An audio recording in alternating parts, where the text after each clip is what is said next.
Je vous salue au précieux nom de notre Seigneur Jésus-Christ, où que vous soyez, que la grâce du Seigneur soit avec vous. Alors aujourd'hui, je vais m'entretenir avec vous sur quelque chose de très important, sur la capacité de recommencer. C'est-à-dire que quand on perd, on doit développer la capacité de recommencer, de refaire, la capacité de se relever et de recommencer. Alors, bien-aimés dans le Seigneur, la Bible ne nous enseigne pas seulement un Dieu qui commence, mais aussi et surtout un Dieu qui recommence. Je réponds ça, c'est très capital. La Bible ne nous enseigne pas seulement un Dieu qui commence, mais aussi et surtout un Dieu qui recommence. Par là, je comprends que la capacité de recommencer est une caractéristique divine. La capacité de recommencer, c'est une caractéristique divine. Alors, dans toute la Bible, de Genèse à Apocalypse, la Bible est en train de nous parler d'un Dieu qui commence, mais aussi un Dieu qui recommence. Notre Dieu, c'est un Dieu qui a la capacité de recommencer. Et quelqu'un qui a la capacité de recommencer après avoir perdu, la capacité de recommencer après avoir échoué, il a une caractéristique, une nature divine. Donc la divinité en nous se démontre aussi par notre capacité de recommencer. Alors quand tu perds quelque chose, apprends à recommencer.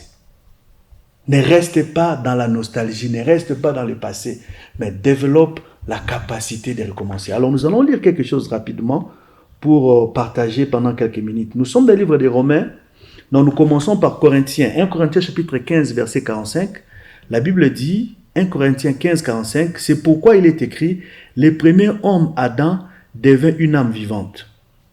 Le dernier Adam est devenu un esprit vivifiant. Et je vais lire Romains chapitre 5 verset 19. Car, Romains 5, 19, car comme par la désobéissance d'un seul homme, beaucoup ont été rendus pécheurs, de même par l'obéissance d'un seul homme, beaucoup seront rendus justes. Que le Seigneur bénisse sa parole. Bien-aimés dans le Seigneur, la Bible est la pédagogie de Dieu. Et dans la manière de Dieu d'enseigner, Dieu n'enseigne pas comme les hommes. Les hommes donnent la leçon et après ils donnent l'examen. C'est-à-dire qu'à l'école, on commence par apprendre et après on nous donne l'examen pour vérifier si on avait réellement bien appris.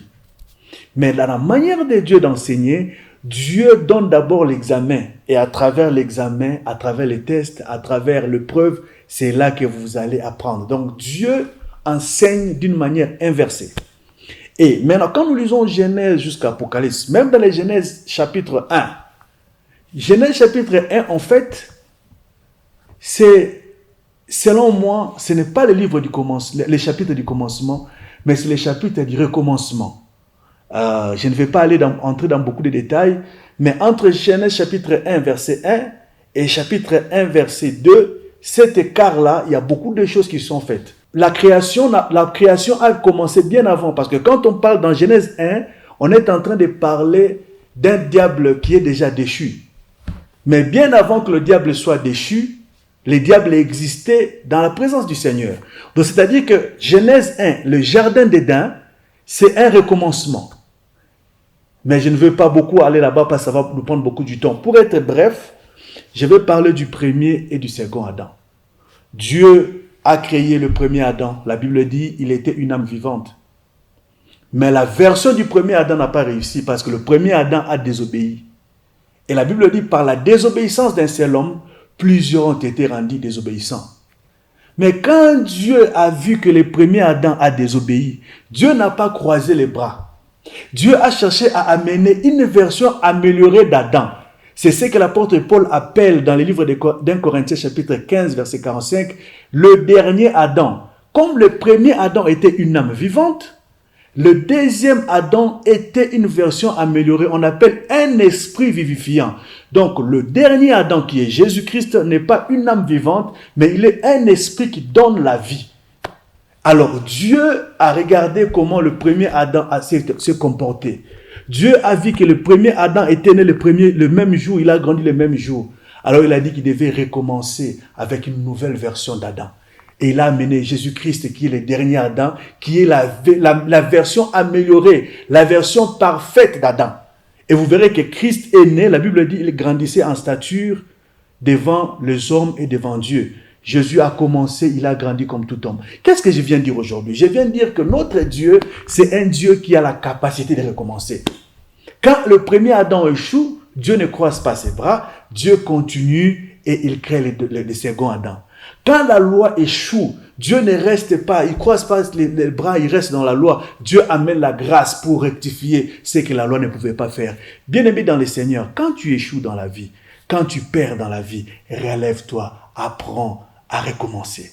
Relève-toi, apprends à recommencer. Apprends à recommencer et à apprendre de tes erreurs. C'est-à-dire que quand tu fais quelque chose qui ne réussit pas aujourd'hui, ne reste pas en train de pleurer, mais regarde qu'est-ce qui n'a pas marché et cherche à améliorer. La capacité de recommencer est une caractéristique divine. Si tu tombes, relève-toi. La Bible dit 7 fois les justes tombent et ils se relèvent. Ne reste pas par terre. Dieu s'était repenti d'avoir créé l'homme parce qu'il y avait beaucoup de mal sur la terre. Mais la Bible dit que Noé trouva grâce. Et parce que Noé trouva grâce, Dieu a essayé encore de recommencer avec Noé. Bien-aimé, notre Dieu, ce n'est pas seulement un Dieu de commencement, mais c'est aussi un Dieu de recommencement. C'est un Dieu qui sait recommencer quand quelque chose n'a pas marché. C'est un Dieu qui sait améliorer quand une version n'a pas marché. Alors, bien-aimé, crée une nouvelle version de toi. Perfectionne-toi. Ne lâche pas parce que ça n'a pas marché. Ne pleure pas parce que ça n'a pas marché. Recommence. Le mariage n'a pas marché, apprends à recommencer. Les affaires n'ont pas marché, apprends à recommencer. La vie des familles n'a pas marché, apprends à recommencer. Ne reste pas par terre. Dieu ne s'est pas fatigué. La Bible dit, Dieu, après nous avoir parlé de plusieurs manières, par les prophètes, Dieu dans ces derniers temps, il nous parle par les Christ. Les premières manières dont Dieu parlait n'ont pas marché. Mais la nouvelle manière de Dieu de parler marche parce que Jésus-Christ est élevé partout. Bien-aimé dans le Seigneur, apprends à recommencer. Apprends à te relever. Psaume 137, le premier verset, je descends. Sur le bord des fleuves de Babylone, nous étions assis, nous pleurions et en nous souvenant de Sion. Aux salles de la contrée, nous avions suspendu nos arcs. Là, nos vainqueurs nous demandaient des chants et nos oppresseurs de la joie. Chantez-vous quelques-uns des cantiques de Sion. Comment chanterions-nous les cantiques de Sion sur une terre étrangère? Bien-aimé, ça c'est ma dernière exhortation pour toi. Ici, le psalmiste est en train de parler de la période de la captivité. Dans la captivité, Israël était triste, assis au bord du fleuve. Ils avaient suspendu leur harpe. Ils avaient suspendu leur adoration. Ils avaient suspendu leur adoration. Ils avaient suspendu les instruments de leur adoration. Ils n'avaient plus d'adoration dans leur bouche. Et là, leurs vainqueurs, les oppresseurs, venaient comme pour se moquer d'eux. Et ils disaient, chantez quelques cantiques de Sion. Mais ils ont dit, comment chanterions-nous les cantiques de Sion sur une terre étrangère? Bien-aimé, peut-être que tu as perdu ta louange. Peut-être que tu as suspendu tes harpes. Peut-être que tu t'agenouilles et tu ne trouves plus de mots pour parler à cause des pertes que tu as vécues. Peut-être que ton cœur est rempli de tristesse. Tu n'as plus de joie, tu n'as plus de louange. Mais le psalmiste dit, je louerai encore le Seigneur. Bien-aimé, je viens te dire que tu loueras encore le Seigneur. Le Seigneur mettra une nouvelle louange dans ta bouche. L'Éternel mettra un nouveau témoignage dans ta bouche. Alors récupère tes harpes. Ne suspends pas tes harpes. Récupère tes harpes. Récupère ta louange, récupère ta vie de prière, récupère ta vie de sanctification, récupère ton courage de travail. Cherche encore le travail, reprends encore les affaires, reprends encore une nouvelle relation, recommence une nouvelle famille. Ne te décourage pas, développe la capacité de recommencer. Là où tu as échoué hier, recommence aujourd'hui. Le Seigneur te fera grâce, que le Seigneur vous bénisse.